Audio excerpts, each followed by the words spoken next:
Charge sheet এয়া কি সঁচাকৈ চাৰ্জশ্বীট নে এখন নাটকৰ প্ৰতিলিপি?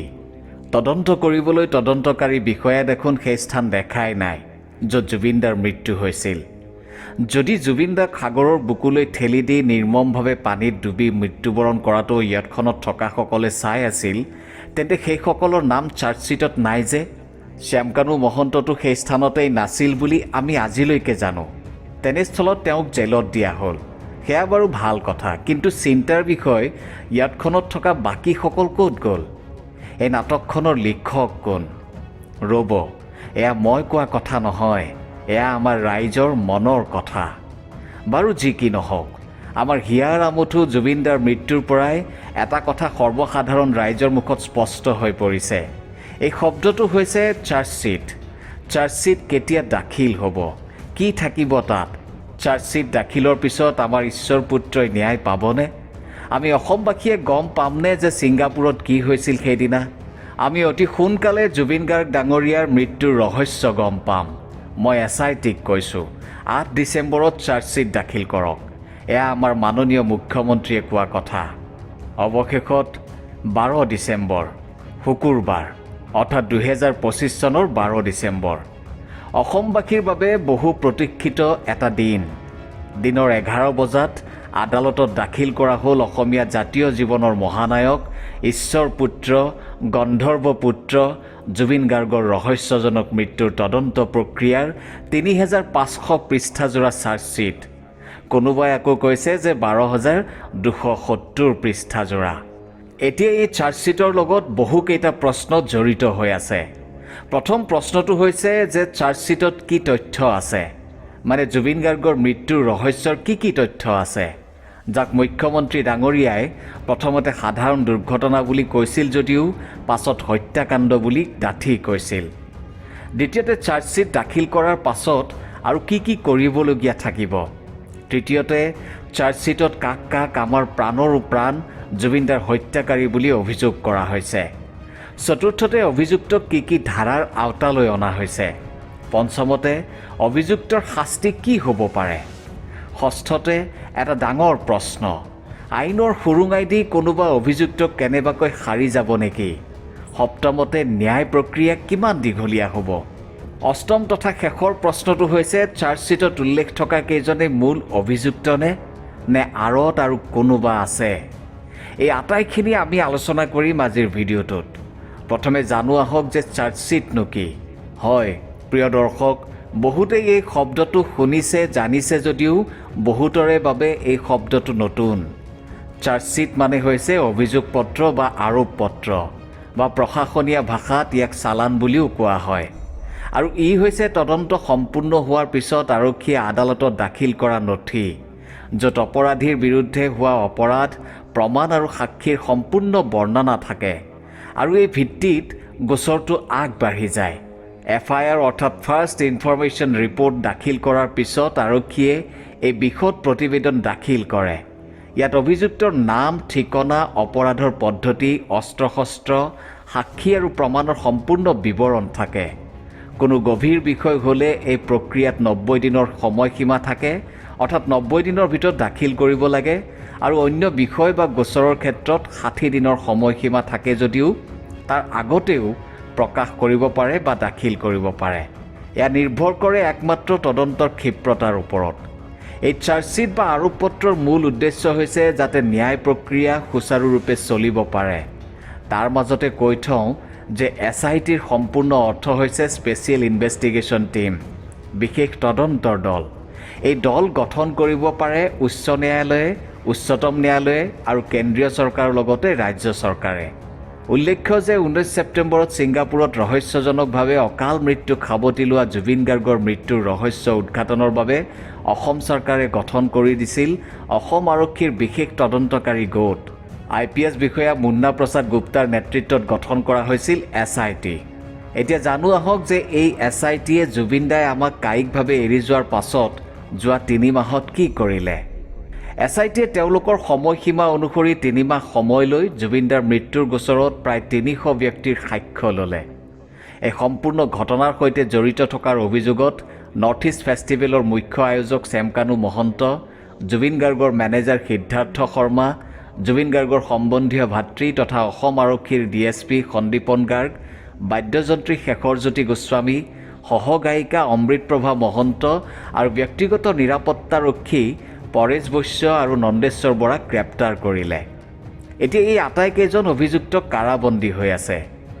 SITয়ে দাখিল কৰা ৩৫০০ পৃষ্ঠাজোৰা এই চাৰ্জশ্বিটত উল্লেখ থকা মতে জুবিন গাৰ্গৰ হত্যাৰ ঘটনাৰে জড়িত ৭গৰাকী অভিযুক্তৰ বিৰুদ্ধে পৃথক পৃথক ধাৰা লগাইছে বিশেষ তদন্তকাৰী গোটটোৱে। অভিযুক্তসকলৰ ভিতৰত শ্যামকানু মহন্ত আৰু জুবিন গাৰ্গৰ মেনেজাৰ সিদ্ধাৰ্থ শৰ্মাৰ বিৰুদ্ধে BNSৰ ১০৩ ধাৰা লগোৱা হৈছে, অৰ্থাৎ ভাৰতীয় ন্যায় সংহিতাৰ ১০৩ ধাৰা। সেই একেই ধাৰা জুবিন গাৰ্গৰ সহযোগী কণ্ঠশিল্পী অমৃতপ্ৰভা মহন্ত আৰু শেখৰজ্যোতি গোস্বামীৰ বিৰুদ্ধেও লগোৱা হৈছে। তাৰোপৰি আনগৰাকী অভিযুক্ত তথা জুবিন গাৰ্গৰ সম্পৰ্কীয় ভাতৃ সন্দীপন গাৰ্গৰ বিৰুদ্ধে ১০৫ ধাৰা লগোৱা বুলি আদালতত দাখিল কৰা অভিযোগনামাত উল্লেখ আছে। একেদৰে আন দুগৰাকী অভিযুক্ত তথা জুবিন গাৰ্গৰ PSO নন্দেশ্বৰ বৰা আৰু পৰেশ বৈশ্যৰ বিৰুদ্ধে প্ৰয়োগ কৰা হৈছে CBT। উল্লেখযোগ্য কথাটো হ'ল যে বিশ্বাসভংগৰ অভিযোগত প্ৰয়োগ হয় BNSৰ এই ক্ৰিমিনেল ব্ৰিচ অফ ট্ৰাষ্ট। এতিয়া কথা হ'ল আইনৰ এই ধাৰা অনুসৰি আছে বিভিন্ন শাস্তিমূলক বিধান। ১০৩ ধাৰাৰে দণ্ডিত অভিযুক্তক ফাঁচি পৰ্যন্ত বিহা হ'ব পাৰে। কথা হ'ল শ্যামকানু মহন্ত, সিদ্ধাৰ্থ শৰ্মা, অমৃতপ্ৰভা মহন্ত আৰু শেখৰজ্যোতি গোস্বামীৰ বিৰুদ্ধে প্ৰয়োগ কৰা হৈছে ১০৩ ধাৰা। গতিকে এই আটাইকেইগৰাকী অভিযুক্তক ফাঁচিৰে দণ্ডিত কৰিলেও তাত আচৰিত হ'ব লগা একো নাই, কিয়নো আইনেই বিধান দিছে যে এই ধাৰাত অভিযুক্তৰ এই ধৰণে শাস্তি হ'ব পাৰে। তাৰোপৰি ১০৫ ধাৰা প্ৰয়োগ কৰা সন্দীপন গাৰ্গৰ যাৱজ্জীৱন কাৰাদণ্ড হ'বও পাৰে। অনুৰূপ শাস্তি নন্দেশ্বৰ বৰা আৰু পৰেশ বৈশ্যইও ভোগ কৰিব লগাত পৰিব পাৰে। তেওঁলোকক এই ধাৰাৰ আওতালৈ আনি তদন্তকাৰী গোটে বাৰু চাৰ্জশ্বিট দাখিল কৰিলে।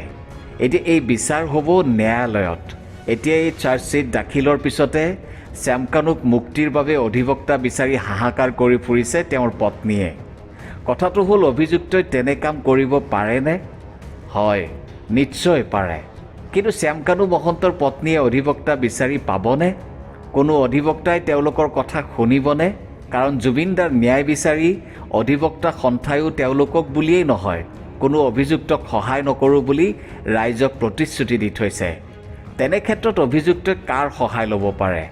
আমাৰ ভাৰতীয় আইনৰ নিয়ম অনুসৰি অভিযুক্তক যদি কোনো অধিবক্তাই গোচৰত সহায় কৰিবলৈ আগবাঢ়ি নাহে, তেতিয়া চৰকাৰী অধিবক্তাই তেওঁলোকৰ সেই অভাৱ পূৰণ কৰিব পাৰে আৰু সেইমতে ন্যায় প্ৰক্ৰিয়া আগবাঢ়িব। এতিয়া আপুনি মই সাধাৰণ ৰাইজে এই চাৰ্জশ্বিট চাব পাৰিমনে? যদি পাৰোঁ তেন্তে কেনেকৈ চাব পাৰিম এই চাৰ্জশ্বিট? নিয়ম অনুসৰি SITয়ে যেতিয়া আদালতত এই অভিযোগ পত্ৰ দাখিল কৰাৰ পিছতে বিচাৰপীঠৰ ন্যায়াধীশে উক্ত অভিযোগনামা গ্ৰহণ কৰা হৈছে বুলি স্বাক্ষৰ প্ৰদান কৰিব, তেতিয়া ন্যায়াধীশে এই স্বাক্ষৰ প্ৰদান কৰাৰ পাছতে উক্ত অভিযোগনামা সাধাৰণ নাগৰিকৰ দস্তাবেজলৈ পৰিণত হ'ব। এই কামখিনিৰ পাছতে যিকোনো এজন লোকে কোনো অধিবক্তাৰ সহায় লৈ সেই অভিযোগনামা প্ৰত্যক্ষ কৰিব পাৰিব। অৱশ্যে ইয়াৰ বাবে অন্য কিছু নিৰ্ধাৰিত নিয়মো আছে বা বিধান আছে, কিন্তু বিশেষ আদালতত এই অভিযোগনামা দাখিল কৰাৰ পাছতে সাধাৰণ নাগৰিকে এগৰাকী অধিবক্তাৰ সহায়ত আপুনি ময়ো পাৰিম জুবিন গাৰ্গৰ ৰহস্যজনক হত্যাকাণ্ডৰ সবিশেষ জানিবলৈ। এইখিনিতে আমি জানিবলগীয়া যে বিশেষ আদালতত এই অভিযোগনামা দাখিলৰ পিছতে ন্যায়াধীশে তন্নতন্নকৈ সকলো পৃষ্ঠাৰ লগতে সকলো দিশ অধ্যয়ন কৰিব। তাৰ পিছতহে আৰম্ভ হ'ব ন্যায়িক প্ৰক্ৰিয়া। প্ৰাপ্ত তথ্য অনুসৰি এই চাৰ্জশ্বিটত বহু ভয়ংকৰ তথ্য সন্নিৱিষ্ট কৰা হৈছে। কাৰ ভুলৰ বাবে আমাৰ প্ৰাণৰো প্ৰাণ জুবিনদাৰ মৃত্যু হ'ল তাৰ পুংখানুপুংখভাৱে তথ্যসহ বিৱৰণ দিয়া হৈছে চাৰ্জশ্বিটত। দোষী কোনোপধ্যেই যাতে সাৰি যাব নোৱাৰে তাৰ প্ৰতি লক্ষ্য ৰাখিছে তদন্তকাৰী দলে। ২ শতাধিক লোকৰ সাক্ষ্য সন্নিৱিষ্ট কৰা হৈছে এই চাৰ্জশ্বিটত। এতিয়া এইখিনিতে সাধাৰণ ৰাইজৰ মনলৈ বহু প্ৰশ্নই আহিছে। মুখ্যমন্ত্ৰীয়ে উল্লেখ কৰা মতে জুবিন গাৰ্গক নিঃশেষ কৰাৰ বাবে ৮ বছৰ আগৰ পৰাই ষড়যন্ত্ৰ চলিছিল। যদি মুখ্যমন্ত্ৰীয়ে এইখিনি কথা জানিছিলেই তেন্তে তেওঁ কিয় প্ৰকাশ কৰা নাছিল বা কিয় নিৰাপত্তা দিয়া নাছিল? দ্বিতীয়তে মুখ্যমন্ত্ৰীয়ে চাৰ্জশ্বিট দাখিলৰ আগৰে পৰাই বিভিন্ন সংবাদ মাধ্যমৰ যোগেদি কৈ আহিছে যে জুবিন গাৰ্গক হত্যা কৰা হৈছে। প্ৰথমে দুৰ্ঘটনা বুলি কৈ পাছত হত্যাকাণ্ড বুলি অভিহিত কৰিছে। এতিয়া এইখিনি কথা নিশ্চয় অভিযুক্তৰ পৰিয়ালেও শুনিছে। এতিয়া তেওঁলোকে অভিযুক্তক দোষমুক্ত কৰিবলৈ যৎপৰোনাস্তি চেষ্টা নকৰিবনে? তাৰ মানে আইনৰ সুৰুঙাই দি অভিযুক্ত বাচি যাব নেকি? তৃতীয় প্ৰশ্নটো হ'ল যে চাৰ্জশ্বিটখনটো দাখিল হ'ল, ঠিকেই আছে, কিন্তু প্লেচ অৱ অকাৰেঞ্চততো কোনো তদন্ত নহ'ল। অৰ্থাৎ জুবিনদাৰ য'ত মৃত্যু হৈছে তাত কোনো তদন্ত নচলিল। আন নালাগে মৃত্যুৰ সময়ত জুবিনদাৰ লগত যি প্ৰৱাসী অসমীয়া আছিল তেওঁলোকৰ কোনো এজনো অভিযুক্ত নহ'ল। সেয়েহে বহুতো ৰাজনৈতিক অৰাজনৈতিক দল সংগঠনে CBI তদন্ত বিচাৰিছিল যাতে সম্পূৰ্ণ তদন্তটো চেণ্ট্ৰেলি মনিটৰিং হওক। এয়া যেন এক মেৰ পাক, কাৰণ 2026 চনত নিৰ্বাচন। শাসক বিৰোধী সকলোৰে অংক জুবিনদাক লৈ, মাজত বিৰিণাৰ দৰে সাধাৰণ লোক। তথাপি আমি জানো সাধাৰণ ৰাইজে বহি থাকিব পাৰিম? নিশ্চয় নোৱাৰোঁ। আমি আশাবাদী। আমি জুবিনদাৰ ন্যায় বিচাৰোঁ আৰু ন্যায় পাবই লাগিব। প্ৰতিগৰাকী অসমীয়াই শেষ উশাহ থকালৈকে জুবিনদাৰ ন্যায়ৰ বাবে যুঁজিব, কোনো বহি নাথাকে। আপুনি কি ভাবে? আপোনাৰ মতামত নিশ্চয় জনাব। জয় জুবিনদা। ধন্যবাদ।